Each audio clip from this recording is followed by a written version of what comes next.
il y a beaucoup de gens scolarisés, mais le niveau intellectuel est très bas. Oui. On a préféré la quantité à la qualité. Et je pense que il faut que nous veillons sur le fait que nous devons participer. Mais il faut le contexte. Nos hommes politiques ne financent pas de la recherche. Ça ne les intéresse pas du tout. Et en même temps aussi, la production est difficile chez nous. Il est difficile d'être intellectuel chez nous. Pour être intellectuel, il faut être vraiment un marginal. C'est-à-dire un type qui ne vit pas dans la société. Parce que pour être intellectuel, il faut savoir s'isoler. C'est là que les pays développés ont des avantages incontestables. Par exemple, le climat d'hiver pousse les gens à rester chez eux. Quand vous restez chez eux, vous êtes obligé de peindre, de gravir, de faire de la musique, d'écrire des partitions, etc. Ou bien de la lecture. Alors que chez nous, il y a le soleil tout le temps. On est dehors tout le temps. Et on palabre. Il n'y a que les moustiques qui peuvent nous amener encore à nous coucher très tôt. Je pense que j'ai donné plusieurs exemples.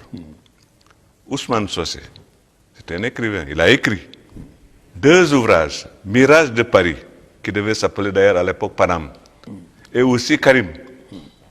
Mais tous ces ouvrages, il les a écrits en France. Quand il est revenu, est-ce qu'il a continué à écrire? Non. Il n'a plus rien publié. Et aussi, une autre caractéristique aussi, il a épousé une Sénégalaise. Avec tout ce que ça comporte comme contrainte familiale. On est dans les cérémonies multiples. Là, ce n'est pas un phénomène favorable. Je ne préconise pas le mariage mixte, mais les gens qui ont été mariés mixtes sont les seuls, ce sont les gens qui ont beaucoup produit. Birago Diop, Léopold Sédar Senghor, Cheikh Anta Diop, etc. Beaucoup d'entre eux. Ou bien alors, ils ont épousé des femmes qui ne sont pas de leur propre territoire. Et là, ils sont loin de leurs beaux-parents et ils sont beaucoup plus libres. Et d'ailleurs, c'est la raison pour laquelle ceux qui écrivent ici, généralement, ils ont une situation assez particulière. Ou bien alors, vous êtes un marginal que personne ne fréquente. Ça vous donne des coups de France pour pouvoir écrire. Par conséquent, il y a la nécessité d'être à la fois dans la société, mais hors de la société. Et ça, c'est le propre de l'intellectuel. Il faut qu'il prenne des distances par rapport à l'objet de connaissance qu'il veut avoir à propos de sa propre société. Je pense que c'est un exemple que je cite. Je sais qu'il y a beaucoup de femmes qui m'ont attaqué à cause de cela parce que je préconise le mariage mixte. Mais le mariage mixte est un bouclier pour certains. Et non seulement le mariage mixte, mais l'exil géographique. Le fait qu'on soit en France. Par exemple, si vous restez à Dakar, si vous avez une bourse d'études, du moins les bourses de vacances, là, du moins pour les voyages d'études, si vous allez en France, pendant 1 mois, vous faites le travail de plus de 12 mois ici, à Dakar. Parce que vous ne pouvez pas travailler. Le milieu ne s'y prête pas. Vous commencez à travailler, les gens viennent vous déranger chez eux.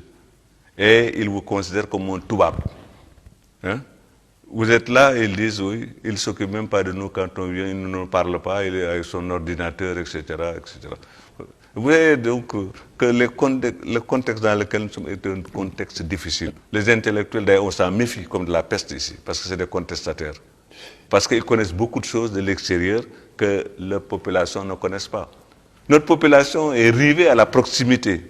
Le parent d'abord, la première instance dans laquelle on se socialise. Ensuite, les voisins, les villages, etc. Mais l'idée de nation n'existe pas dans nos populations. C'est pourquoi je suis très heureux. À chaque fois qu'un Africain écrit un livre, je le salue comme un événement exceptionnel et fort intéressant. Même si le livre n'est pas bien fait, il vaut mieux produire un livre mal fait que de ne pas en produire du tout. Je crois que nous risquons de laisser les autres générations orphelines. Ils n'ont pas le droit de laisser des orphelins. On doit leur donner un certain viatique qui leur permettra de démarrer à partir de ce que nous connaissons. Et ça peut constituer pour eux une rampe de lancement pour aller de l'avant. L'Afrique n'aime pas les critiques, on aime bien les griots. On aime flatter les gens. Vous racontez des tas d'histoires. Si vous dites autre chose, évidemment, vous partez à un marginal par rapport à votre propre société. Ça, je le comprends et je l'accepte d'ailleurs, je l'assume. Je l'assume. Mais il faut critiquer Mais quand on critique, c'est pour voir les défauts et y remédier. Voilà. Ça, c'est source de progrès. Par exemple, moi, je n'ai pas peur d'échouer. L'échec, c'est la mère des succès. Quand vous avez échoué, vous cherchez à savoir pourquoi vous avez échoué, vous essayez de réparer et vous faites des progrès. Oui. On a tendance ici à théoriser avec beaucoup de coquetterie. Ce n'est pas mon domaine. Je ne suis pas fort en mathématiques, je ne suis pas fort en statistiques. Il faut laisser ça aux mathématiciens. Mais ça, je pense que c'est une attitude tout à fait négative. Et ça n'est pas fécondant. C'est-à-dire que vous ne croyez pas à la spécialisation, c'est ça que ça veut dire? On est obligé de se spécialiser, mais c'est à outrance maintenant. Oui. Parce que, qu'on le veuille ou non, on gère des hommes dans leur totalité. On ne peut pas s'intéresser, par exemple, à la technique seulement. C'est pourquoi je suis un peu gêné quand j'entends les gens parler du gouvernement technocratique. Je me demande qu'est-ce que cela veut dire technocratique. Pas politicien, parce que peut-être. Technocratique, ça veut dire vous occuper seulement de technique. La technique est au service de quelque chose. Il y a la technique, il y a l'humain. L'homme, de par sa nature, lutte contre la nature pour, effectivement, la dompter et l'utiliser. La technocratie, ça ne veut pas dire grand-chose.